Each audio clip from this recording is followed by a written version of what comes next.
राष्ट्राय स्वाहा. Vocational excellence award 2025-26 rotary club of Pune heritage, माननीय श्री शरदजी पोंक्षे. निर्भीडता आणि सत्यता ज्याच्या नसानसात, परखडता ज्याच्या रोमारोमात, असा एक सच्चा कलावंत कोण असे विचारले तर एक मुखाने जे नाव येईल ते आपलंच म्हणजे श्री शरद पोंक्षे. लहानपणापासूनच अभिनय कलेकडे आपला ओढा होता. अनेक एकांकिका स्पर्धा आपण गाजवल्या. त्यातूनच पुढे व्यावसायिक रंगभूमीची वाटचाल सुरू झाली. अनेक उत्तमोत्तम आव्हानात्मक भूमिका समर्थपणे साकारत आपली घोडदौड आजही चालूच आहे. निसर्गतः लाभलेला भारदस्त आवाज, अप्रतिम संवादफेक आणि सहज सुंदर अभिनय यामुळे आपण प्रत्येक भूमिका अजरामर करत आहात. एखाद्या व्यक्तिरेखेशी सामान्य प्रेक्षक भावनेने जोडला जातो आणि व्यक्तिरेखा प्रत्यक्ष खरी समजून प्रतिक्रिया देतो, तेव्हा तो उत्कृष्ट अभिनय असतो. आपली प्रत्येक भूमिका ही अशीच असते. आज आपले नाव हे दर्जेदार अभिनयाचा मापदंड झालेला आहे. विशेष करून आपली पुरुष हिमालयाची सावली ही मनाला भिडणारी दोन्ही नाटकं नाट्यरसिकांचा खूप भरभरून प्रतिसाद मिळवून गेली. 150हून अधिक मराठी, हिंदी नाटक, सिनेमा व दूरदर्शन मालिकामध्ये आपण समृद्धपणे भूमिका गाजवून आपल्याला 25हून अधिक पुरस्कारांनी गौरवले आहे. या क्षेत्रात मुसाफिरी करताना अनेक आव्हानांची वादळे आली, पण ती आपण नुसतीच झेलली नाहीत तर खंबीरपणे परतवली. यशाच्या शिखरावर जाण्याचा मार्ग कधी सोपा नसतो. तो आपल्यालाही सोपा नव्हता. व्यावसायिक व व्यक्तिगत जीवनात अनेक संकटे आली, आघात झाले. त्यातून बाहेर पडण्यासाठी स्वातंत्र्यवीर सावरकरांचे विचार व त्यांची माझी जन्मठेप हे पुस्तक प्रेरणादायी ठरले असे आपण आवर्जून सांगता. आपल्या अफाट लोकप्रियतेचा व अनुभव वक्तृत्वाचा उपयोग आपण समाज प्रबोधनासाठी सतत करत आहात. आंबेडकर व सावरकरांचे प्रेरणादायी विचार अत्यंत अभ्यासवृत्तीने व तळमळीने जनसामान्यापर्यंत आपण पोहोचवत आहात. आपले हे कार्य रोटरीचे ब्रीदवाक्य सर्व्हिस अबोव्ह सेल्फ सार्थ करणारे आहे. म्हणूनच आपल्याला हा पुरस्कार देताना रोटरी क्लब ऑफ पुणे हेरिटेजच्या सर्व सभासदांना खूप आनंद होत आहे. आपल्या विजिगीषू अत्यंत आदरणीय व्यक्तिमत्वाला आम्हा सर्वांचा आदरपूर्वक मानाचा मुजरा. धन्यवाद. थँक्यू. धन्यवाद सर. आपण पुरस्कार प्रदान सोहळ्याला सुरुवात करूया. आदरणीय भिडे गुरुजी, आम्हा सर्वांच्या वतीने मी आपणाला विनंती करते की रोटरी क्लबच्या वतीने दिला जाणारा व्होकेशनल एक्सलन्स अवॉर्ड हा आपण आदरणीय श्री शरद पोंक्षे यांना आम्हा सर्वांच्या साक्षीने आणि आपल्या शुभ हस्ते आपण प्रदान करावा. जे मानपत्र आत्ता वाचलं गेलं ते मानपत्र, सन्मानचिन्ह आणि शाल अशा स्वरूपातला हा सत्कार आहे. अशा स्वरूपातला हा पुरस्कार व्होकेशनल एक्सलन्स अवॉर्ड यावर्षी आपण प्रदान करतो आहोत. अभिनेते, लेखक, वक्ते शरद पोंक्षे यांना. आणि हा पुरस्कार प्रदान करण्यासाठी आदरणीय भिडे गुरुजींसारखं एक मोठं नाव, महाराष्ट्रातलं मोठं नाव आज आपल्याला लाभलेलं, याचा आम्हाला अतिशय मनापासून आनंद आहे. आणि सर्व रसिकांच्या साक्षीने, सर्व वाचकांच्या साक्षीने हा पुरस्कार शरद पोंक्षे यांना आपण प्रदान करतो आहोत. रोटरी क्लबच्या वतीने आयोजित साहित्य संमेलनामध्ये हा व्होकेशनल एक्सलन्स अवॉर्ड आपण प्रदान करतो आहोत. आदरणीय भिडे गुरुजी यांच्या हस्ते अभिनेते, वक्ते, लेखक शरद पोंक्षे यांना.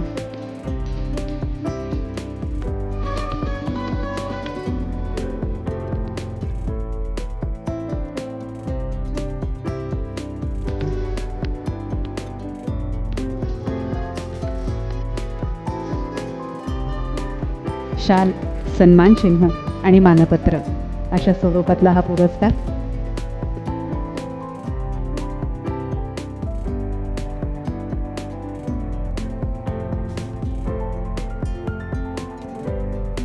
इथे न आलेल्यांपर्यंत पोहोचायला हवा हा क्षण, म्हणून काही क्षण फोटोसाठी आपण ठेवणार आहोत आणि मग पुढे कार्यक्रमाकडे वळूया. धन्यवाद.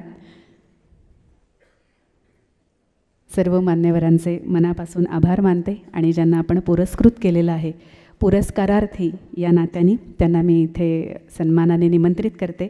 शरद पोंक्षे यांना मी इथे आमंत्रित करते आणि पुरस्कारार्थी या नात्याने त्यांनी मनोगत व्यक्त करावं अशी विनंती करते. स्वागत करूया शरद पोंक्षे यांचं.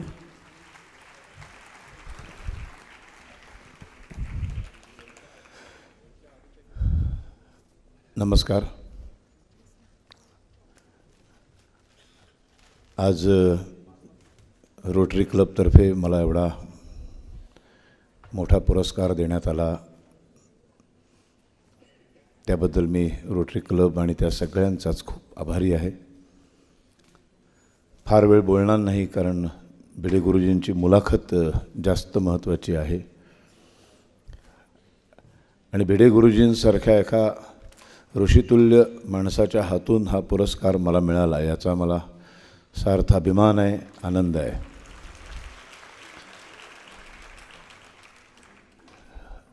एक काहीतरी योगायोग आहे की मी सध्या जे हिमालयाची सावली नाटक करतो आहे, त्याच्यामध्ये जी महर्षी कर्वेंची भूमिका मी करतो, तेही असंच एक ऋषितुल्य व्यक्तिमत्व होतं आणि ती भूमिका आत्ताच दुपारी 12चा भरतनाट्य मंदिरचा प्रयोग संपून मी इथं आलो आणि आल्या आल्या इथे लगेच अशाच एका ऋषितुल्य माणसाकडनं मला एक पुरस्कार मिळतो आहे. त्याबद्दल मी सर्वांचा आभारी आहे आणि पुणेकरांचाही, रसिकांचा खूप आभारी आहे. इतक्या संख्येनं तुम्ही उपस्थित आहात. आता फार वेळ घेत नाही, आभार मानतो आणि मुलाखतीला सुरुवात करतो, कारण आधीच खूप उशीर झाला आहे. डाव्यांनी खूप वेळ काढल्यामुळं उजव्यांना उशीर झाला.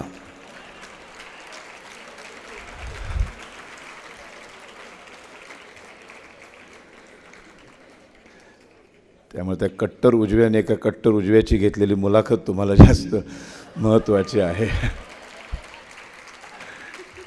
तेव्हा मी इथेच थांबतो. पुन्हा एकदा सर्वांचा आभारी आहे. जय हिंद, जय महाराष्ट्र. आभारी आहे आणि आमच्या सगळ्यांच्या वतीने मी विनंती करते, आता मुलाखतकार म्हणून सूत्र मी त्यांच्याकडे देते आणि आपण मुलाखतीला सामोरे जाऊया सारेच.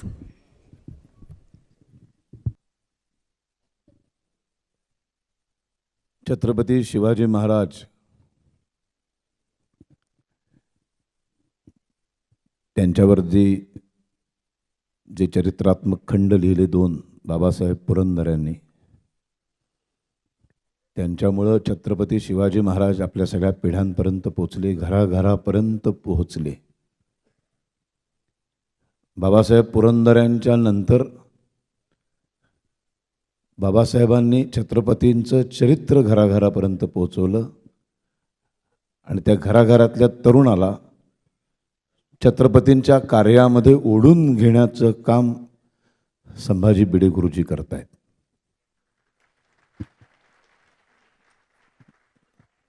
जी तरुणाई सगळी छत्रपतींना विसरलेली आहे, ज्या पाठ्यपुस्तकातून, भारतीय शिक्षण व्यवस्थेतून छत्रपती आणि त्यांच्या सगळे महापुरुष जे गायब झालेले आहेत, गायब जाणीवपूर्वक केले गेलेले आहेत, त्या छत्रपतींचं आयुष्य, त्या छत्रपतींच्या काळातले जसे मावळे होते, स्वराज्यासाठी मरण पत्करायला तयार होते, असे मावळे आत्ताच्या या आधुनिक काळामध्ये तयार करण्याचं फार मोठं राष्ट्रकार्य गुरुजी करत आहेत.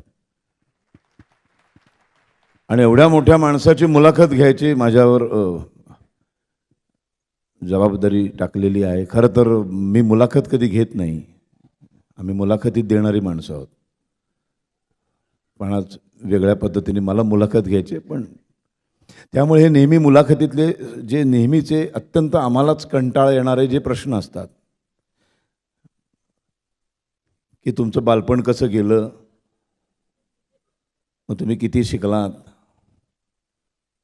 मग तुमच्या वडिलांकडनं कधी मार खाल्लात का, असले काहीतरी, म्हणजे पहिल्या प्रश्नातच सगळा म्हणजे कंटाळाच यायला लागतो की पुढं कसं होणार. याच यशवंतराव चव्हाणमध्ये अशीच एक परिषद झाली होती, साहित्य परिषद. त्यात माझी मुलाखत घेतली होती.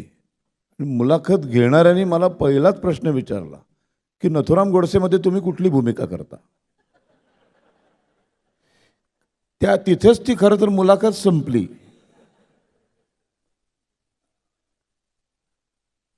त्यामुळं मी असले कुठलेही प्रश्न गुरुजींना विचारणार नाही. पहिला प्रश्न असा आहे गुरुजी की तुमच्या आयुष्यामध्ये छत्रपती शिवाजी महाराजांचा प्रवेश कधी झाला? तुमच्या आयुष्यात छत्रपती शिवाजी महाराज नेमके कधी आले? नेमके महाराज तुम्हाला कधी गवसले? आणि ते गवसल्यानंतर तुम्हाला ते समाजापर्यंत, तरुणांपर्यंत पोचवावंसं का वाटलं?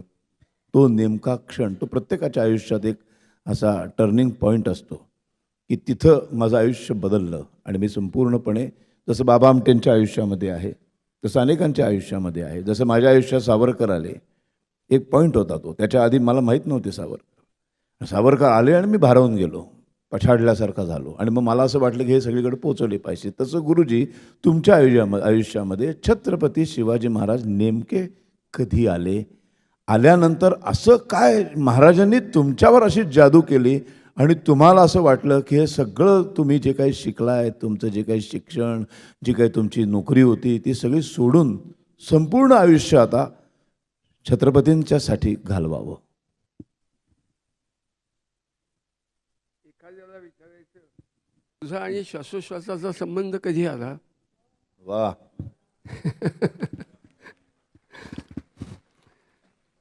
माझ्या आई वडिलांच्याकडनं मला हे बाळकडू मिळाले. ते अत्यंत धार्मिक होते, अति नैष्ठिक होते आणि कर्मठ होते. त्यांच्याकडनं जे ऐकायला मिळालं की हे सोडलं, त्याच्यामुळं छत्रपती या कुळाबद्दल विलक्षण अभिमान पण झाला. मला यांनी विचारला प्रश्न माझ्या संबंधातला, पण आपल्या सगळ्यांनाच छत्रपतींच्याबद्दल जे काही ऐकायला मिळतं ते अगदी वरवरचं ऐकायला मिळतं. छत्रपती हे एक रसायन निर्माण कसं झालं याच्याबद्दल 99% 100% लोकांना काही ठाऊक नसतं. शिवछत्रपती ज्यांच्या पोटी जन्मले ते शहाजीराजे आणि जिजामाता, त्यांचा विचार करूया. शहाजीराजे जन्मताच बुद्धिमान होते. हो, चांगले अगदी अप्रतिम बुद्धिमान होते. त्यांनी संस्कृत नाटकं लिहिली, संस्कृत काव्यग्रंथ लिहिलाय. ते उत्तम अगदी अस्खलित संस्कृतमध्ये भाषण करत असत. ते कसे होते त्याची माहिती झाली तर शिवाजी महाराजांचं मूळ काय ते कळेल आणि शिवाजी महाराज असं कसं आकृष्ट करतात माणसाला त्याचं कारण कळेल. शहाजीराजे यांचं जीवनचरित्र वासी बेंद्रेंनी लिहिले पहा. वसुदेव सीताराम बेंद्रे. त्या चरित्रामध्ये आपल्याला ऐकायला मिळेल की शहाजीराजे अगदी अधोरेखित करावं, हृदयाशी धरावं असं एक वाक्य आहे त्या चरित्रात. 42 वर्ष अभ्यास करून लिहिलेलं चरित्र आहे ते. आणि त्याच्यावरती रॉयल्टी मिळून काहीतरी मोठे होऊ या भावनेने त्या लेखकांनी लिहिलेलं नाही. अप्रतिम काम केले. ते म्हणतात शिवाजी महाराज असे का? तर शिवाजी महाराज असे का याचं कारण शहाजीराजे आहेत, जिजामाता आहेत.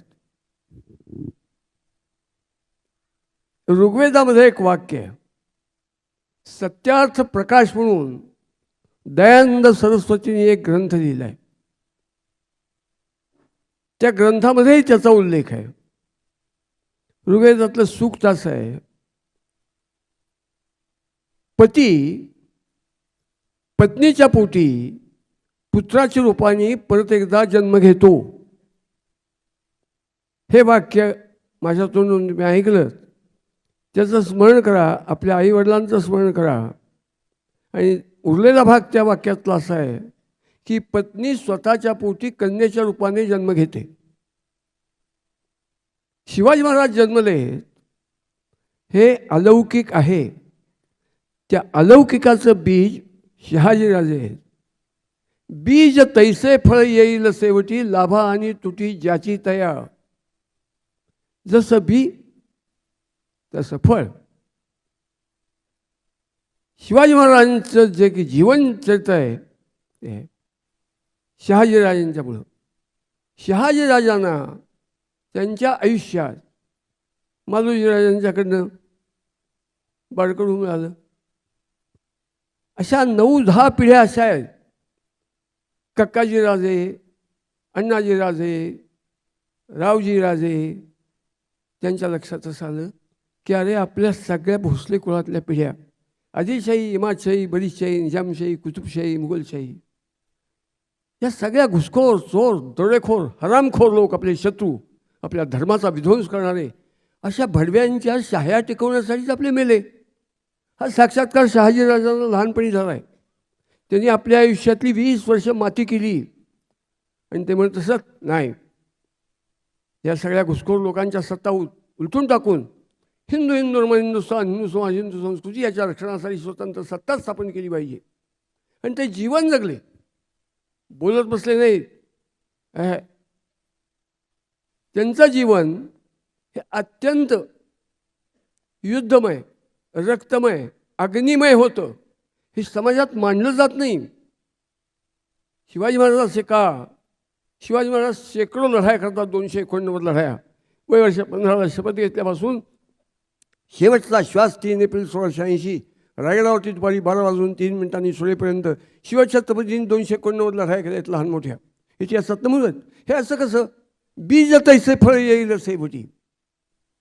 त्या माणसाबद्दल वासुदेव सीताराम बेंद्रे लिहितात की शहाजीराजे युद्धमय, अग्निमय, रक्तमय जीवन जगले. जिजामातेची गाठ शहाजीराजांच्या अंगावरच्या शैल्याला बांधली गेली.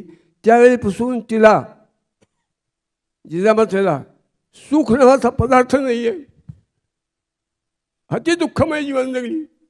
भट्टाट.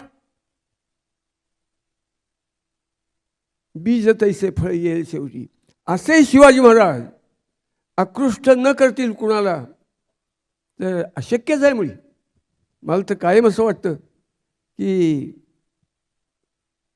संभाजी महाराज बलिदान कसे काय करू शकले, त्याचं मूळ शहाजीराजे आहेत.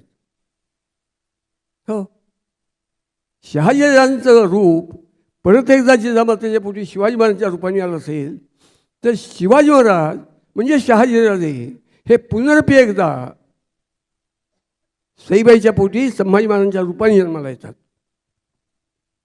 हा रक्तातला गुण आहे. मग असं ही भोसले कुळाची परंपरा बघितल्यानंतर कुणाला आकृष्ट करणं,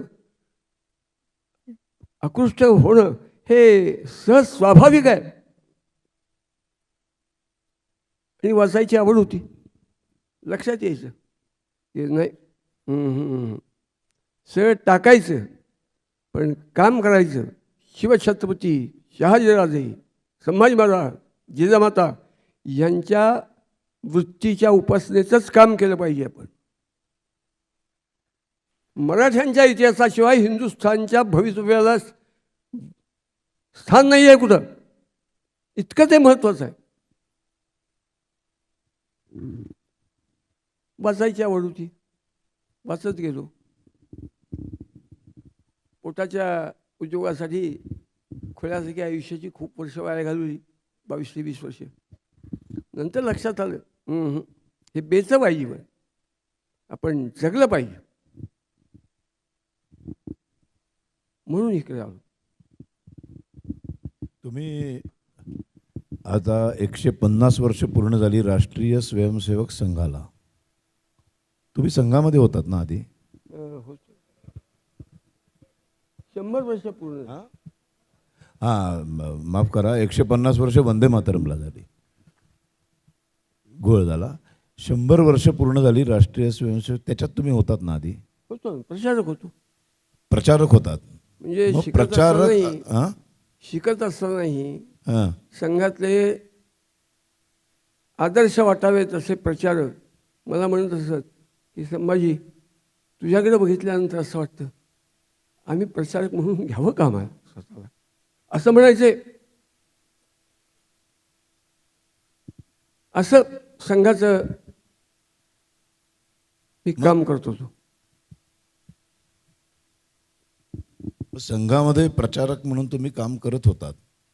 मग प्रचारक म्हणून काम करत असताना सुद्धा तुम्ही शिवाजी महाराज प्रचारकाच्या भूमिकेतून घराघरापर्यंत पोचवू शकला असतात. मग तिथनं बाहेर पडून शिवप्रतिष्ठान हिंदुस्थानाची एक वेगळी चूल पेटवावी.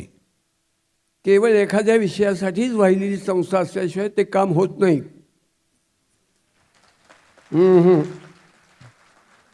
केवळ एक विठ्ठला वाचूनी दुजे नेणे काही, ह्याच भावनेने काम केलं तर काम होणार, तर काम होत नाही.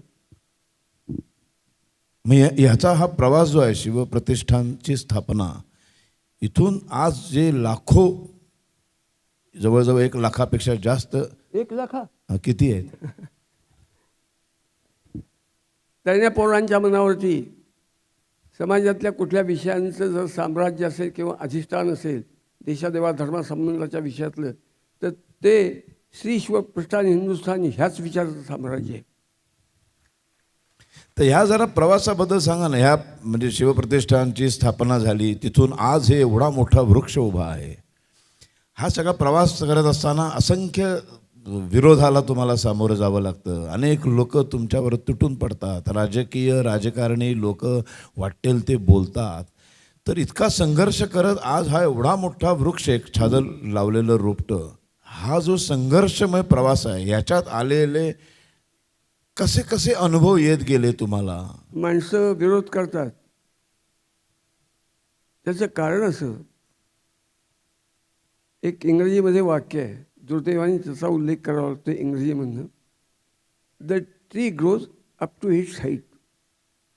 आमच्या कामाचा जे कोणी द्वेष करत असतील त्यांची उंची आहे तितकेच ते बोलतात, त्यांची उंचीच तेवढी आहे, नाही का. प्रल्हादाचा हिरण्यकशिपू द्वेष करतो, हा हिरण्यकशिपूचा जन्मदत्त स्वभाव आहे. आणि प्रल्हादाचा स्वभाव आपल्याला जे वाटते ते करत राहणं, त्याप्रमाणे चाललं आहे. व्यासपीठावरती कायम कोपऱ्यामध्ये छत्रपती शिवरायांची मूर्ती असते आणि ते सगळे म्हणतात की आम्ही शिवाजी महाराजांच्या मार्गाने जात आहोत. तर ते खरंच जातात का? नाही नाही, कारण ते जर गेले असते तर तुम्हाला एवढं करावंच लागलं नसतं ना. 90 उलटल्यानंतरही तुम्हाला एवढे कष्ट करायची काही गरज नव्हती. शिवाजीनं होते तो सुन्नत होती सबकी, ह्याचा साक्षात्कार होण्या इतकं शिवचरित्र आणि मराठ्यांचा इतिहास वाचला पाहिजे. आत्ता मला एकाने बाजीरावांचं चरित्र दिले, हे त्यांनी फार मोठं देशकार्य केले. शिवछत्रपतींच्या नंतर अनेकांना शिवाजी महाराज पटले, कळले, उमगले, तसे वागले, परंतु कृतीपूर्ण छत्रपतींचं जीवन जो जगला प्रत्यक्ष, हातात भवानी घेऊन, असा एकमेव मनुष्य बाजीराव आहे.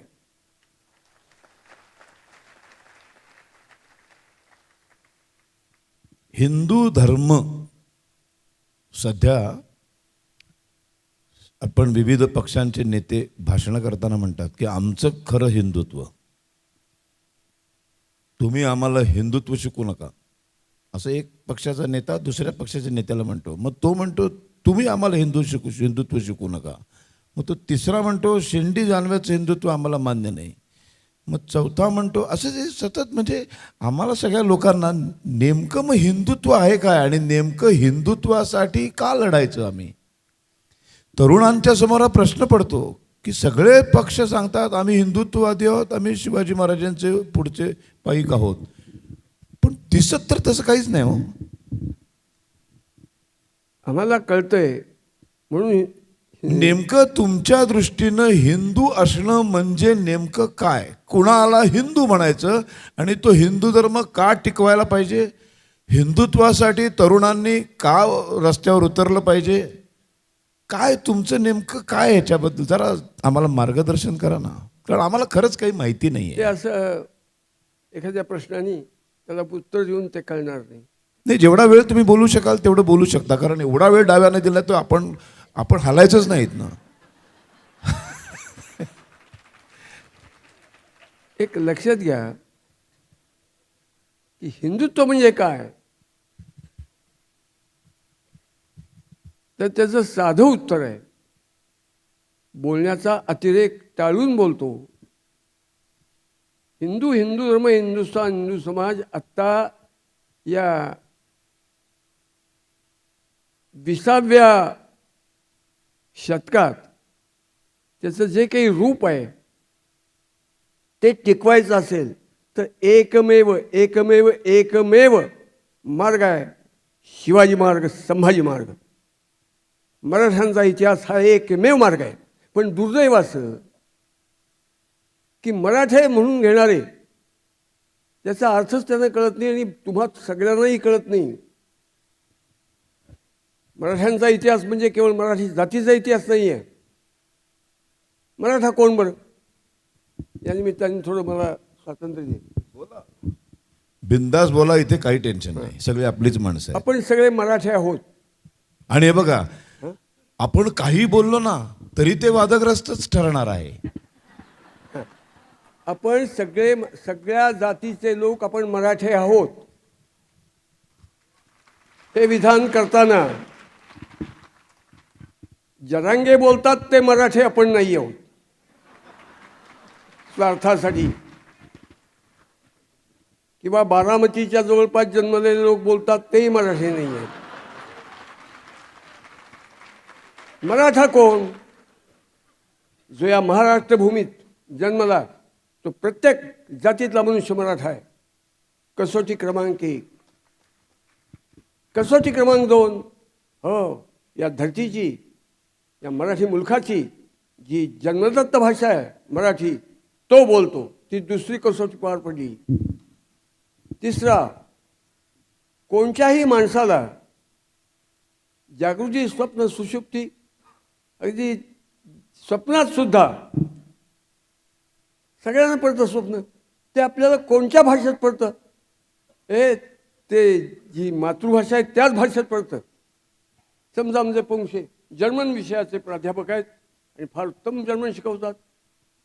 होय, तरीसुद्धा त्यांच्यासारख्या विचक्षण अक्कलवान माणसाला जे स्वप्न पडेल ते मराठीतनंच पडतं.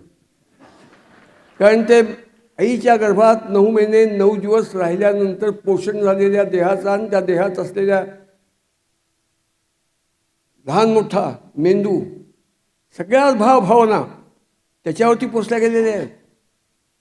त्याला स्वप्नसुद्धा मराठीतच पडतं. ही तिसरी कसोटी.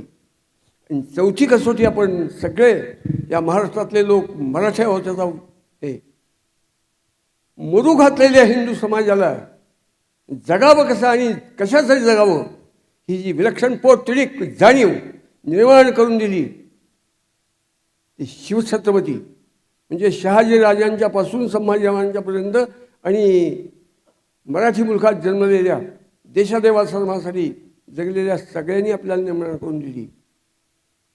कोणची? शिवाजी महाराजांनी. आईन्स्टाईनचं नाव घ्यायला मला बरं वाटत नाही आहे, परंतु रिलेटिव्हिटीचा जन्म हा आपल्यात झालेला आहे. हिंदुस्थानातला जन्म आहे, त्याचं नाव रिलेटिव्हिटी आहे. सापेक्षता सिद्धांत. सापेक्षता सिद्धांत मांडताना आईन्स्टाईनच्या आधी काही पिढ्या आपण निर्माण केलं. XYZ हे 3 अक्ष सॉलिड जॉमेट्री. तर चौथा अक्ष, हो, आपल्या ऋषीमुनींनी, आपल्या तत्त्वचिंतकांनी, आपल्या बुद्धिमत्ता असलेल्या लोकांनी, संन्यस्त वृत्तीने देशासाठी जगलेल्या लोकांनी चौथा अक्षर दिलेला आहे. तो विकला जातो आईन्स्टाईनच्या नावावरती. एक्स वाय झेड 3 अक्षर आणि चौथा अक्षर काल. शिवाजी महाराजांनी जर काही केलं असेल तर शिवाजी महाराजांच्या काळापर्यंत क्ष आणि य 2 अक्षरातच विचारचिंतन होतं.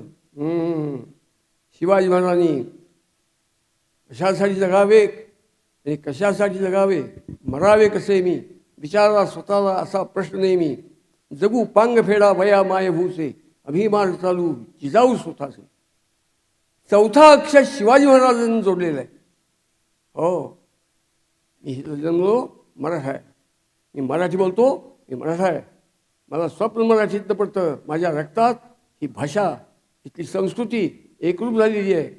आणि चौथा अक्षर जोडला असेल तर हिंदू हिंदुस्तान हिंदू समाज म्हणजे हिंदवी स्वराज्य, त्याच्याचसाठी जगावं आणि मरावं आणि जगण्यामाना अन्न मानावा. अधिलिंगन कोंढाण्याचा म्हणणारा तानाजीराव तो शिवा काशीद आज बसले म्हणजे काय, चौथा अक्षर शिवाजी महाराजांनी जोडलेला आहे.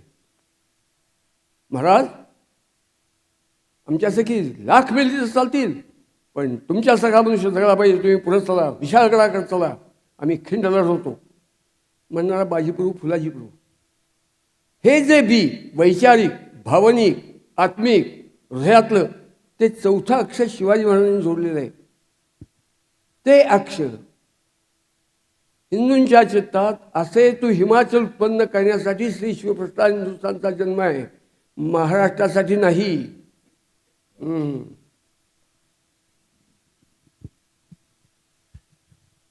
छत्रपती शिवाजी महाराज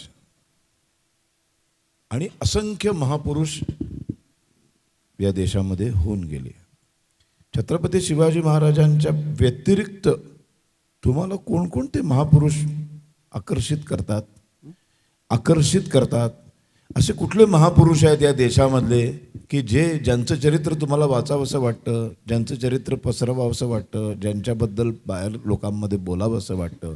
शिवाजी महाराजांच्या व्यतिरिक्त असे या देशातले कोणकोणते राष्ट्रपुरुष आहेत की ज्यांच्याबद्दल तुम्हाला भयंकर आकर्षण आहे, प्रेम आहे? म्हणजे आधीच्या काळातलं, नंतर कधी म्हणजे श्रीरामापासून ते आजपर्यंत. तुम्हाला सांगू का, शिवाजी महाराज हे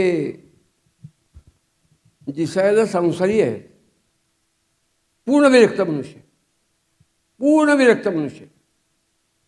हो, अशा विरक्तांच्या यादीत शिवाजी महाराजांना घातलं पाहिजे. गोष्ट अशी की आमचे ऋषीमुनी शंकराचार्य, मध्वाचार्य, रामानुजाचार्य, खूप संत महंत, ही सगळी मंडळी आपली प्रेरणास्थानं असली पाहिजे. अहो, ज्ञानोबा तुकोबा, हो, आणि त्यांचा आदर्श घेतल्याशिवाय हिंदुस्थान राष्ट्र म्हणून उभं राहू शकत नाही.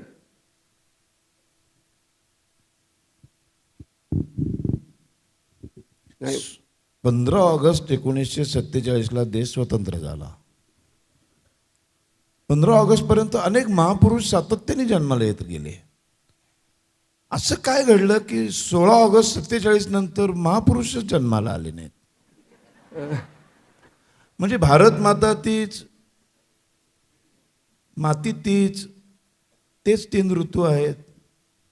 म्हणजे अनंत माणसं जन्माला आली. संत ज्ञानेश्वर महाराजांपासून समर्थ रामदास स्वामी, तुकाराम महाराज, एकनाथ महाराज, मग छत्रपती शिवाजी महाराज, शहाजी महाराज, संभाजी महाराज, बाजीराव पेशवा, आणि मग लोकमान्य टिळक, सावरकर, असे म्हणजे एका पाठोपाठ एक सतत रांगच लागली होती. आणि एकदम 15 ऑगस्टला खरं तर देश स्वतंत्र झाल्यावर ह्याच्या डबल यायला पाहिजे होते.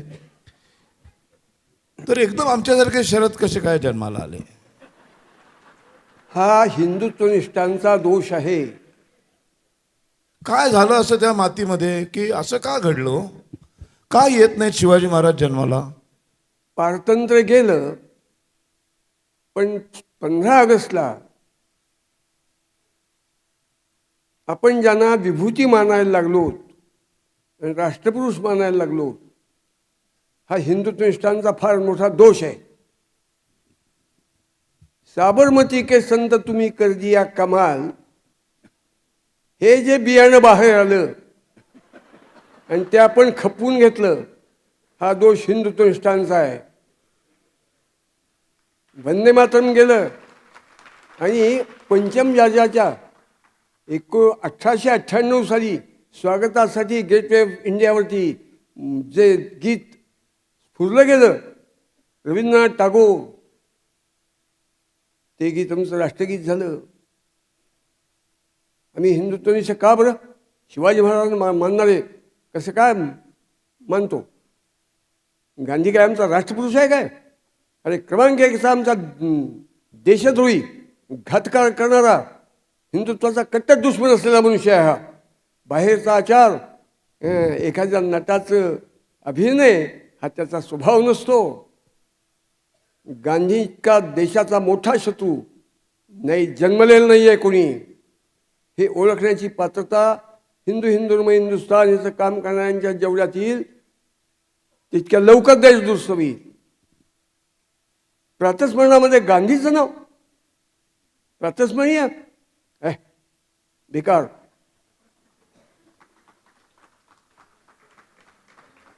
मला जास्त मोकळीपणाने बोलता येत नाही आहे.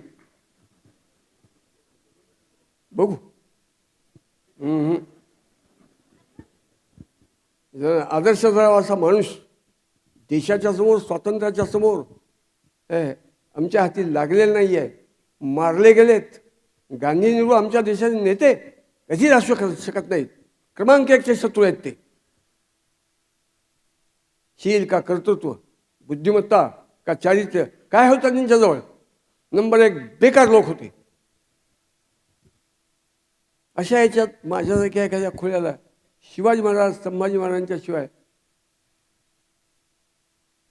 सूर्योदय झाला का असं पाहण्यासाठी माझा आधार असू शकत नाही. स्वातंत्र्यवीर सावरकरांबद्दल तुमचं काय मत आहे? कारण त्यांच्याबद्दल हा राहुल खूप काय काय बडबडत फिरत असतो. जसा बाजीराव आहे ना, तेच बीज सावरकरांचं आहे. परंतु हिंदू समाजाला इंग्रजांचं जे बाळकडू मिळालं, आता मला पुस्तक दिलं बाजीराव द ग्रेट, ते द ग्रेट लिहिण्याची जी बुद्धी आहे ते आमच्या रक्तात भिनलेलं गुलामपण आहे, पारतंत्र्य आहे. बाबा वाक्यम प्रमाणम म्हणजे इंग्लंड अमेरिका. आमच्या रक्तात जोपर्यंत युरोपीय आणि इस्लामी गुलामीचं बी रुजलेलं आहे, निघत नाही आहे निशेष, तोपर्यंत हिंदुस्थान स्वतंत्र झाला म्हणण्यात अर्थ नाही. आज पहा ना, तुमचं आमचं सगळं जीवन, दैनंदिन प्रत्येक क्षण युरोपियन आणि इस्लामी जे प्रदीर्घ काळ पारतंत्र्य आपल्यावरती आलं, तर किती किती आम्ही अजून पारतंत्र्यात आहोत. काया वाचा मनसा. मी एकांच्या घरी गेलो होतो, कामासाठी जावंच लागतं. तर ते पती पत्नी, 2-3 त्यांचे नातेवाईक, लेकरं टी व्हीत लक्ष घालून एकाग्रचित्ताने ऐकत होते. मी दारात जाऊन उभा राहिलो. सगळ्यांची पाठ माझ्याकडे असल्यामुळं मी आलेलो काही कळलं नाही.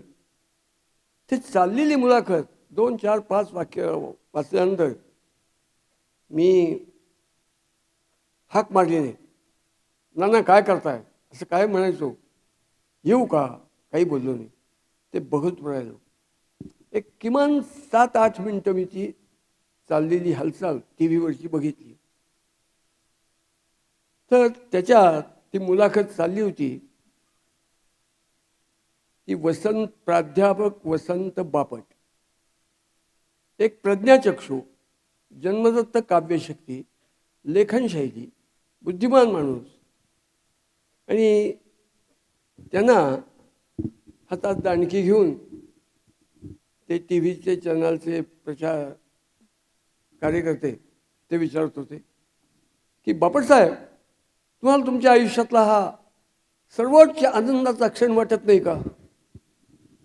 तर काय प्रसंग होता? तर कैक वर्षानंतर बिना निवडणुकीचं साहित्य परिषदेचे अध्यक्ष सर्वांनी एकमताने केले होते.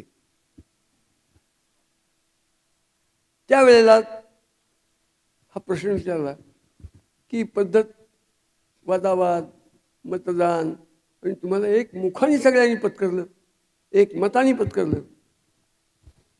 तुम्हाला नाही का ह्याच्यात कौतुक वाटत, आनंद वाटत नाही का? तर ते म्हणले, माझ्या आयुष्यातला सर्वात सुखाचा नाही, सर्वात दुःखाचा प्रश्न माझ्यासाठी आहे. असं का म्हणता बरं? म्हणून एकाने आणखी तोंडाला सोडून ते दांडकाने विचारलं. ते म्हणले, सांगतो तुम्हाला, ज्या वयात मला हे अध्यक्षपद मिळाले त्या वयात मी माझ्या मातृभाषेची पाहिजे तशी सेवा करू शकणार नाही, तिचे पांग फेडू शकणार नाही. आम्ही पुत्रा आम्ही तुझे पांग फेडू, हे माधव जुलियनांचं गीत आठवतं आणि दुःख होतं की या मायभूमीची, मातृभाषेच्या माध्यमातून मायभूमीचे पांग फेडण्याचं काम मी करू शकणार नाही. कारण मी आत्ता 72 वर्षाचा आहे. माझी इंद्रिय एक क्षीण झाली, त्याची तीव्रता हरवली. या मातृभाषेच्या देहात ऐका, ते म्हणले, ऐका, 48% शब्द हे परकीय आहेत. ती रक्तंबाळ आहे, ती घायाळ आहे माझी मातृभाषा मराठी. आईचं दुःख नाश करण्यासाठी ते शब्द उपसून काढले पाहिजेत. शब्दांचे बाण घुसलेत तर ती जास्त रक्तंबाळवी. 48% शब्द. मला वाटतं पहा ना, आता त्या ग्रंथकर्त्यांनी ते काम फार चांगलं केले, बाजीराव पेशवा. पण द ग्रेट, हो, इंग्रजी शब्दाचं सहाय्य घेतल्याशिवाय, इस्लामी शब्दाचं सहाय्य घेतल्याशिवाय आम्हाला आमची भाषा जिवंत ठेवू शकत नाही. आणि ज्यांची भाषा जिवंत नाही ते राष्ट्र जिवंत होऊ शकत नाही. नाही राहू. मी तुम्हाला विचारतो, 15-16 वर्षाच्या पोराला आई जर म्हणली, अरे संभाजी, थोडी ताजी भाजी घेऊन ये. काय हो, ताजी या शब्दाला काय मराठीत दुसरा प्रतिशब्द तुम्हाला ठाऊक आहे? तुमच्या बोलण्यावरती माझी हरकत आहे. हरकतील तुमच्याजवळ काय शब्द आहे? तुमची तब्येत कशी काय आहे? तब्येतीला काय तुम्हाला शब्द ठाऊक नाही? अशा कितीतरी 48% शब्द ज्यांच्या भाषेत घुसलेले बाण आहेत. आज 76 वर्ष झाल्यानंतर सुद्धा मराठी भाषेच्या देहातले परकीय बाण निघालेले नाही आहेत. नवे इंग्रजी बाण खूप घुसलेत शब्दाला. जस्ट आलोच असं. जस्ट आहे, तुला आईच्या गर्भात साक्षात्कार झाला का जस्टचा? असाच सगळा गलिच्छ जीवन आपलं झालेलं आहे. हा जो आपली धरती, आपली माती, आपली संस्कृती, आपली परंपरा, ह्याच्याबद्दलचा विलक्षण अत्यंत टोकाचा अभिमान उत्पन्न व्हावा लागतो, तो शिवाजी महाराजांच्या शहाजीराजांनी केला होता. सांगतो आणखी, हा शहाजीराजा कसा असेल?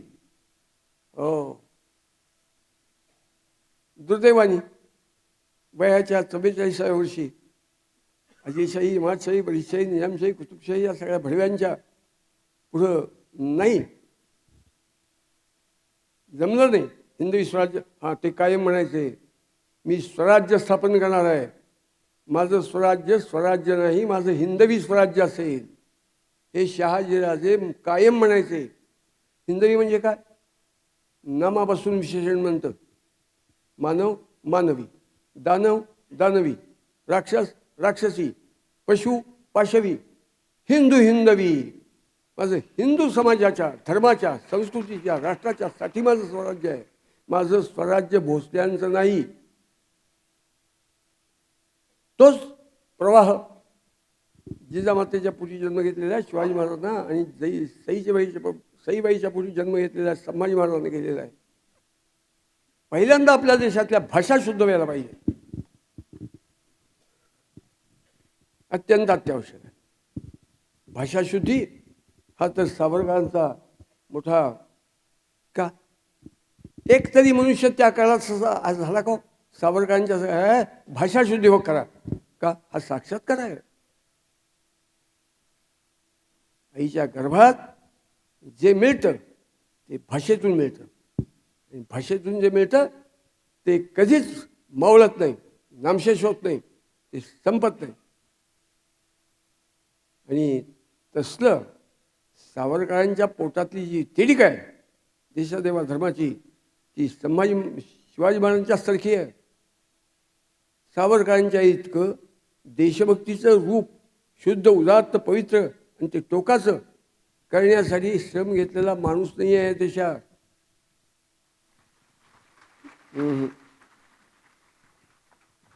सावरकर आणि खूप गेल्या 150-200 वर्षात झालेल्या लोकांच्या एक लोकमान्य टिळक सोडला एकेरी बोललो, म्हणजे तुकारामांना जसं ये जा म्हणतो, आईला ये जा म्हणतो, तसं बोलतो मी.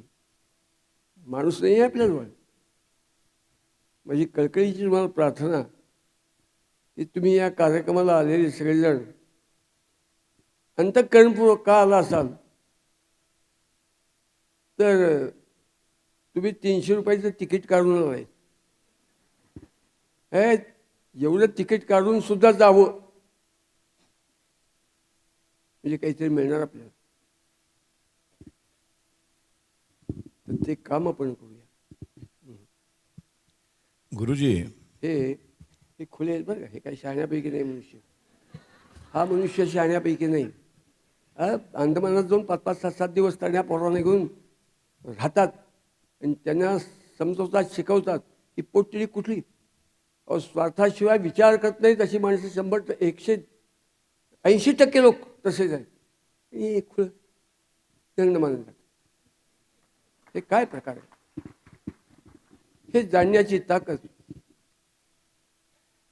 सावरकरांनी शिवछत्रपती यांना जाणल्याशिवाय येत. तुम्ही म्हणजे तुमच्या नावातच गुरुजी म्हणून तुम्ही प्रसिद्ध. सावरकरांचं शिवछत्रपतींचे क्रांतिकार्य म्हणून एक लेख आहे, तो वाचा. सावरकरांचे शिवछत्रपती कळले ते सावरकरांचं वाङ्मय वाचल्याशिवाय कळणार नाही. अत्यंत अत्यावश्यक.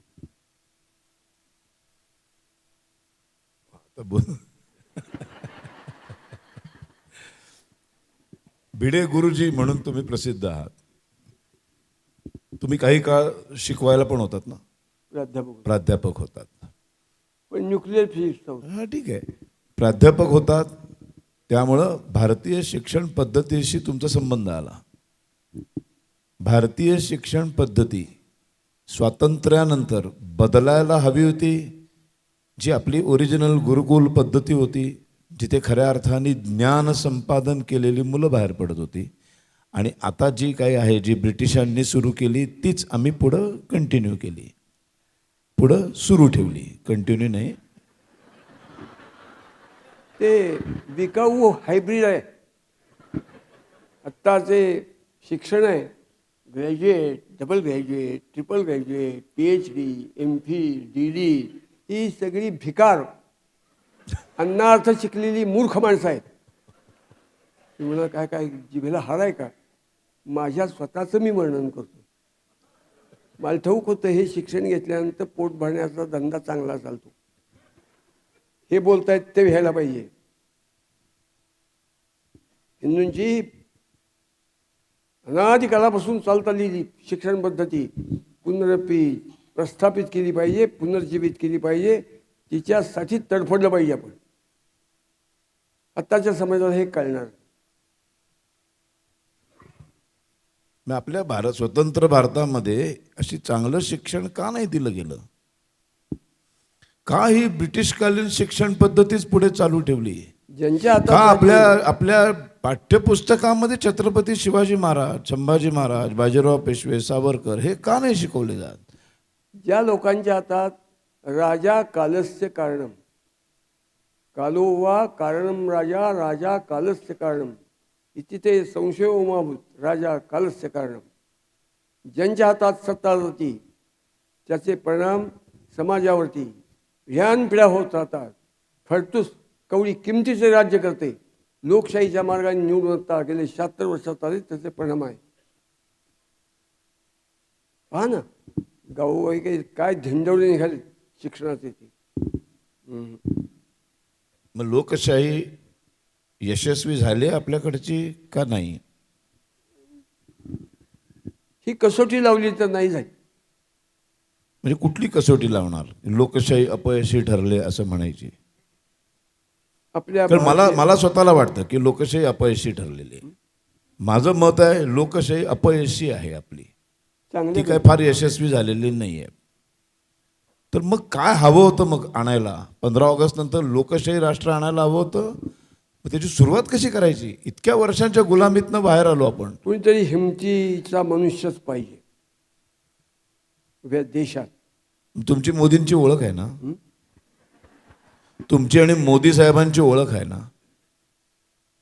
आम्ही फोटो बिटो बघितले तुमचे. मोदी साहेब अतिशय नम्रतेने ओळख असे म्हणजे तुमच्याशी असं- बोलताना.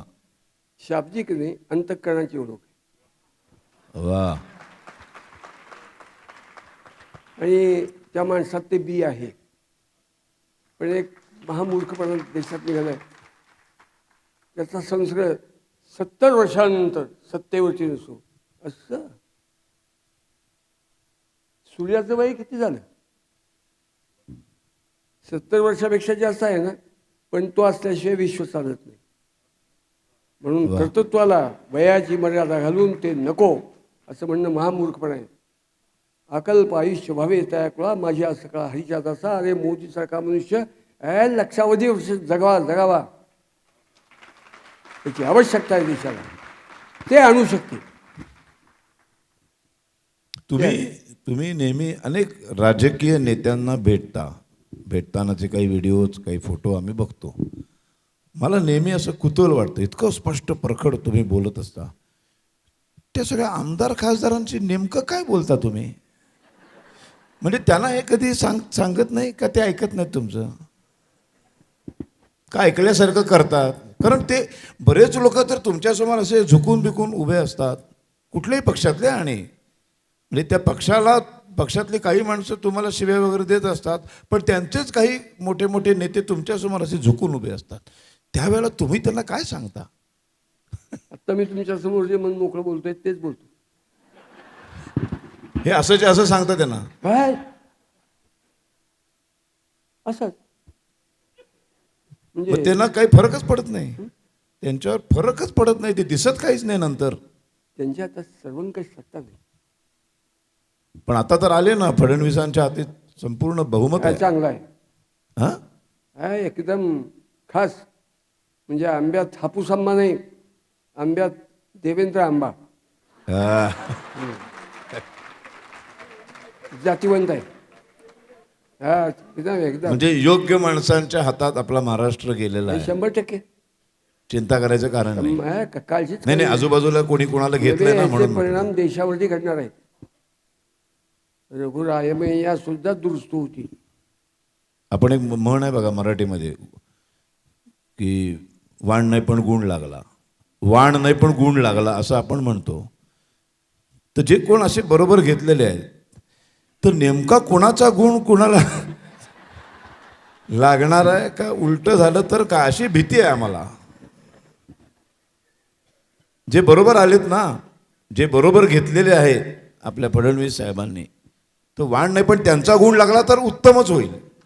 तर उलट झालं तर काय करायचं?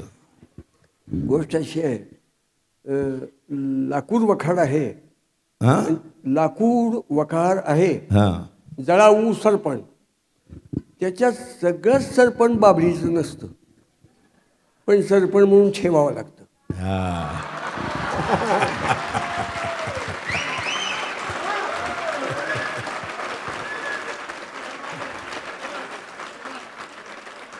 देवेंद्र फडणवीस जातीवंत आर्य चाणक्यातली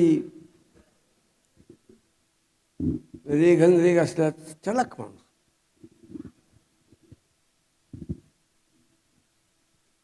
आता फार वेळ घेत नाही मी. शिवप्रतिष्ठान तुम्ही उभं केलं, एवढा मोठा वृक्ष झाला. नाही, आम्ही केलं नाही उभं. ती शिवाजी महाराजांच्या पुण्याईने उभं राहील आणि ते वाढणार, उभ्या देशात जाणार. देशाच्या सीमा ओलांडून विश्वात हिंदू असतील हे तिथपर्यंत जाणार आहे. मला प्रश्न असा आहे की इतकं मोठं हे कार्य तुम्ही उभं केलेले आहे, ते तुम्ही किती त्याचं श्रेय घेतलं नाही तरी त्याचं श्रेय तुम्हालाच आहे, त्याच्याबद्दल शंका नाही. तर तुम्ही त्याचं नेतृत्व करत आहात. तुमच्या शब्दाला एक वजन आहे सगळ्या धारकऱ्यांमध्ये. तुम्ही जे सांगाल ते ऐकायला तयार आहेत. आता भविष्यामध्ये तुमच्या पश्चात हे सगळं पुढं चालू ठेवणारं एक नेतृत्व निर्माण केलंय, आपोआप होतं ते. म्हणजे कसं होणार पण ते? त्याची गोष्ट अशी बरं का, कारण हे आम्हाला असं वाटतं की थांबता कामा नये. सगळ्या विश्वाची काळजी परमात्म्याला आहे आणि सगळ्या देवांना वाचवणारा देव शिवाजी महाराज आहेत. आत्मा जगी अमर हा तंग नाशवंत, वस्त्रापरी बदलती शरीर अनंत. हे शिवाजी महाराज गेले असले तरी सुद्धा तो शिवाजी नावाचा, शहाजी नावाचा, जिजामाता नावाचा, संभाजी महाराजांचा नावाचा आत्मा आहे. तो जागा आहे, ते बरोबर काम करून घेईल. महाराष्ट्र मेला तरी राष्ट्र मेले, मराठ्या विना राष्ट्र गाढान झाले. हे जी मराठी ताकद शिवछत्रपतींनी उत्पन्न केली ती आपोआप उत्पन्न होणार आहे. नेतृत्व उत्पन्न होईल, कर्तृत्व उत्पन्न होईल, सेवकत्व उत्पन्न होईल. होती आत्ता ज्या पद्धतीने आपण आत्ता बांगलादेशमधला एक प्रसंग बघितला, एका हिंदू तरुणाला अतिशय गलिच्छ पद्धतीने मारलं, मग झाडाला लटकवून जाळून टाकलं. पाकिस्तान निर्माण झाला 47ला. एक इस्लामिक राष्ट्र म्हणजे इथल्या मुसलमानांनी त्यांचं हक्काचं धार्मिक राष्ट्र मागितलं, ते त्यांना मिळालंही. मिळाल्यानंतर खरं तर इथले सगळे तिकडे जायला पाहिजे होते, ते गेले नाही, ते इथे राहिले. आता ते राहिले तर भारतातली 8 राज्य मुस्लिम बहुसंख्य झालेली आहेत आजची 79 वर्षात. ह्याचं भविष्य काय आहे? हे जर असंच होत राहिलं आणि असंच सगळीकडं जर मुसलमान सगळी राज्य एक एक अशी मुस्लिम बनत गेली, बहुसंख्य बनत गेली, तर हिंदूंचं भविष्य काय? हिंदू परंकर घाबरलेला आहे. हिंदूला कळत नाही आहे नेमकं काय करावं. सामान्य हिंदू माणसाला कळत नाही आहे की मी आता हा माझा धर्म, हे हिंदू राष्ट्र वाचवण्यासाठी मी काय करू.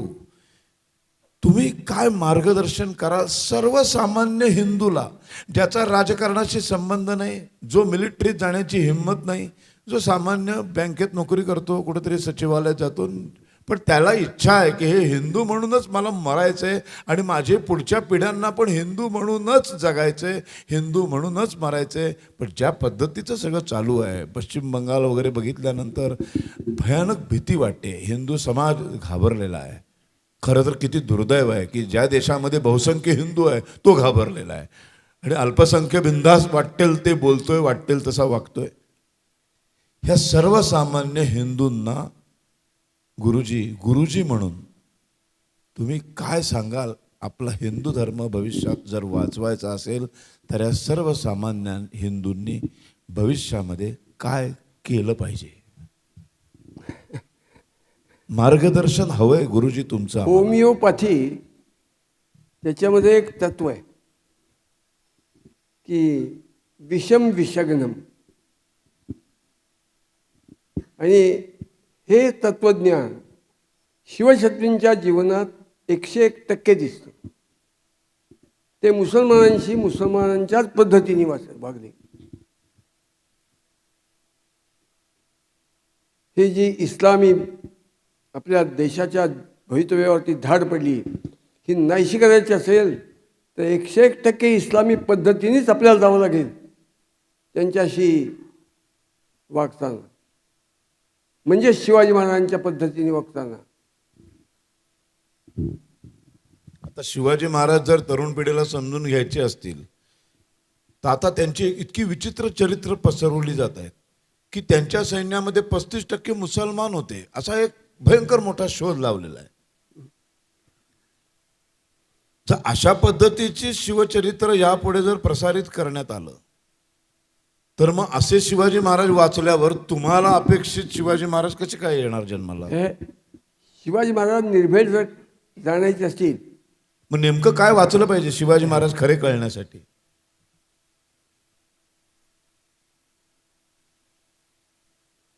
का राजवाडे वाचले पाहिजेत, शाहू शेजवलकर वाचले पाहिजेत, वासी बेंद्रे वाचले पाहिजेत. आणि माझ्यासारख्या तुमच्यासारख्या आपण सामान्य आहोत. बाबासाहेब पुरंदरेंचं राजा श्री शिवछत्रपती हे चरित्र जन्मलेल्या पोराला वाचता यायला लागल्यानंतर तो सुशिक्षित झाला म्हणलं पाहिजे. पोरगी देताना सुद्धा बापांनी चौकशी केली पाहिजे, हे स्थळ बघतोय मी, यांनी शिवचरित्र वाचलंय का विचारलं पाहिजे पोराला. सून करताना तू वाचलंयस का शिवाजी महाराजांचं चरित्र? नसेल तर आहे आम्हाला सगळं पसंत आहे, पण नाही, ती कसोटी पूर्ण करून ये, मग नंतर बघू. इतका मागोवा घेतला पाहिजे. भारताला हिंदुस्थान म्हणून जगायचं असेल तर शिवाजी संभाजी रक्तगटाचा समाज उत्पन्न करण्याचं काम केलं पाहिजे. ते सगळ्या माध्यमातून केलं पाहिजे. आणि हे दुरुस्त करणारी माणसं उत्पन्न होती, लक्षात ठेवा, 100% होती.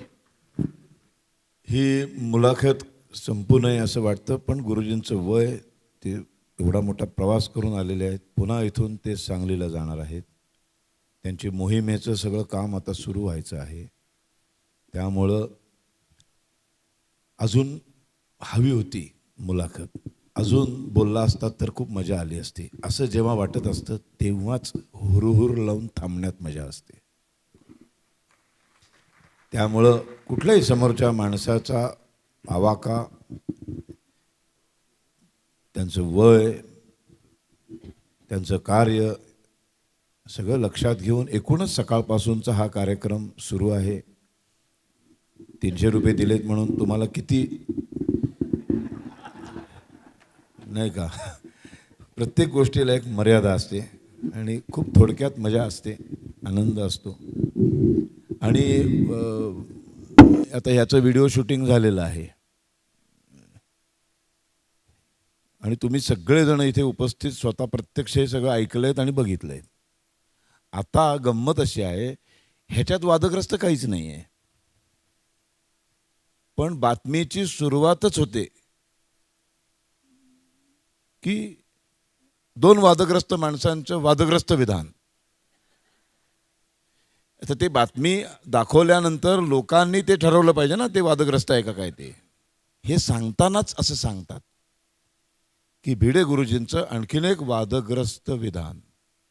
तुम्हाला बघण्याचा चष्मा ते जाणीवपूर्वक वादग्रस्त चष्मा घातला जातो असं सारखं सांगितलं जातं. भिडे गुरुजींचं, शरद पंक्षांचं आणखीन एक वादग्रस्त वक्तव्य.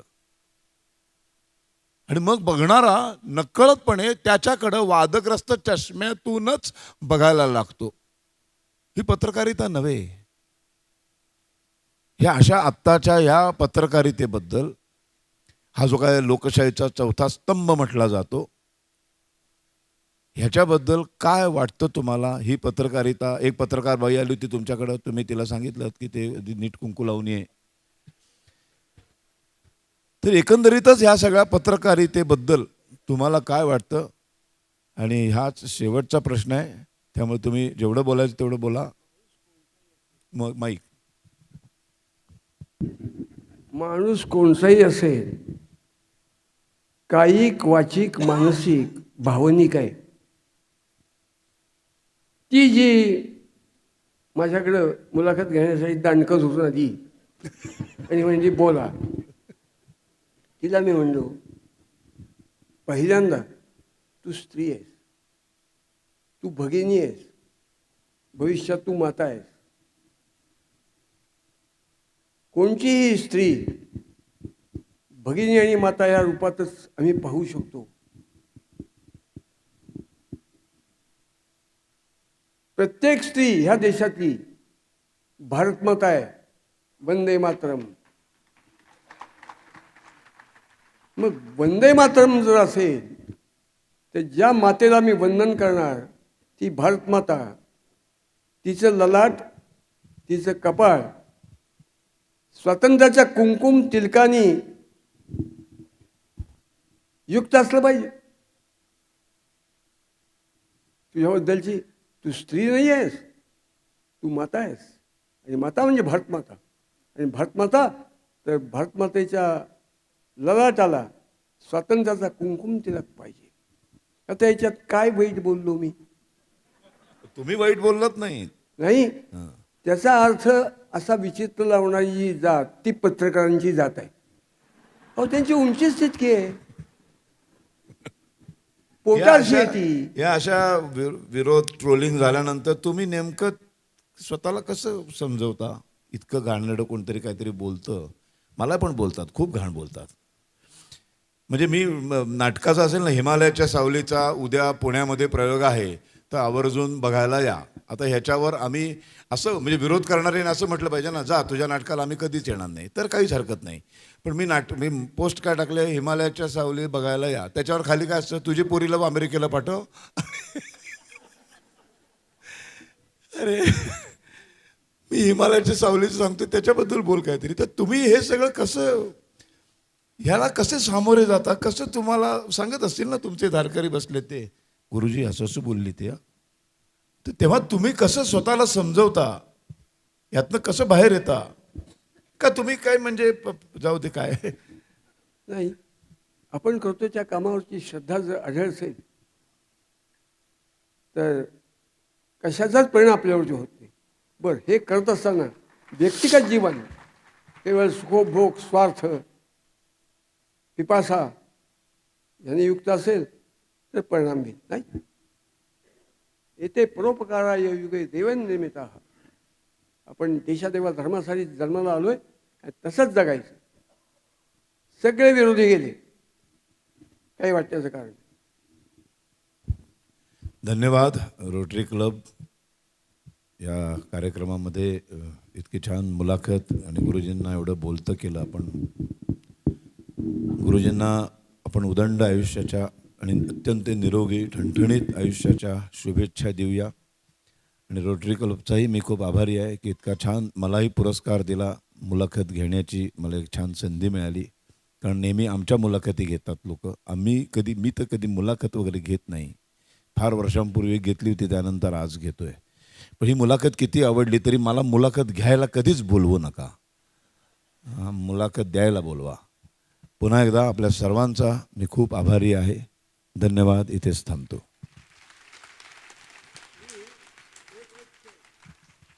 आत्ता ह्याचा समारोप, या सगळ्या कार्यक्रमाचे जे संयोजक त्यांना विचारून म्हणतो, सगळे खालती बसा. तुमचा वैचारिक स्वातंत्र्याचा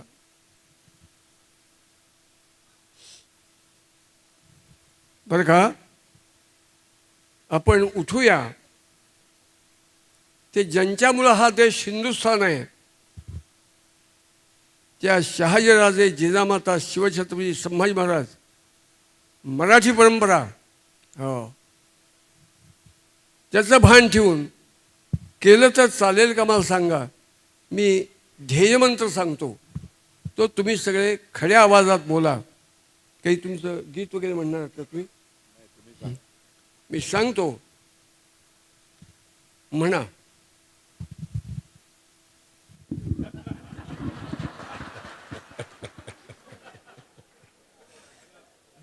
पूर्वी कधी नाटकात काम केलं होतं गुरुजी? कधी नाटक, सिनेमात? मी माझ्या आयुष्यात सिनेमा न पाहिलेला मूर्ख मनुष्य आहे. मी कधी टी व्हीचं थोबाड पाहत नाही. जे लोकांना सगळं खूप प्रिय वाटतं त्यातल्या काही गोष्टी मी दखलसुद्धा घेत नाही, जगात आहेत त्याचा विचारसुद्धा करत नाही. पण मी नशीबवान आहे, माझं नथुराम गोडसे यांनी पहिल्या रांगेत बसून पाहिलेलं आहे. म्हणा, हात जोडा. का उभं राहून म्हणता? उभं राहून हात जोडून आपण म्हणूया. तुम्ही बसा. नाही, मी उभं. शिवछत्रपतीनं, संभाजी महाराजांना, परमपवित्र भारत मातेला डोळ्यासमोर चित्तात स्मरण करत आपण अर्थाकडं, चालीकडं, भावनेकडं, शब्दाकडं लक्ष देऊन म्हणूया खड्या आवाजात. शिवरायांचे आठवावे रूप, शिवरायांचे आठवावे रूप, शिवरायांचा आठवावा प्रताप, शिवरायांचा आठवावा प्रताप, शिवरायांचा आठवावा साक्षेप, शिवरायांचा आठवावा साक्षेप, भूमंडळी भूमंडळी, शिवरायांचे कैसे बोलणे, शिवरायांचे कैसे बोलणे, शिवरायांचे कैसे चालणे, शिवरायांचे कैसे चालणे, शिवरायांची सलगी देणे, शिवरायांची सलगी देणे, कैसी असे कैसी असे, सकल सुखांचा केला त्याग, सकल सुखांचा केला त्याग, म्हणून साधिजे तो योग, म्हणून साजिरे जो योग, राज्य साधनाची लगबग, राज्य साधनाची लगबग, कैसी केली कैसी केली, याहुनी करावे विशेष, याहुनी करावे श्रेष्ठ, तरीच म्हणवावे पुरुष, तरीच म्हणवावे पुरुष, या उपरी आता विशेष, या उपरी आता विशेष, काय लिहावे, काय लिहावे, शिवरायासी आठवावे, शिवरायांसी आठवावे, जीवित तृणवत मानावे, तीर्थ कुलवत मानावे, इहलोकी परलोकी उरावे, इहलोकी परलोकी उरावे, कीर्ती रूपे कीर्ती रूपे, निश्चयाचा महामेरू, निश्चयाचा महामेरू, बहुत जनासी आधारू, बहुत जनासी आधारू, अखंड स्थितीचा निर्धारू, अखंड स्थितीचा निर्धारू, श्रीमंत योगी, श्रीमंत योगी, पुण्यश्लोक छत्रपती श्री शिवाजी श्री महाराज महाराज की की जय, जय, धर्मवीर छत्रपती श्री संभाजी महाराज की जय, भारत माता की जय, हिंदू धर्म की जय.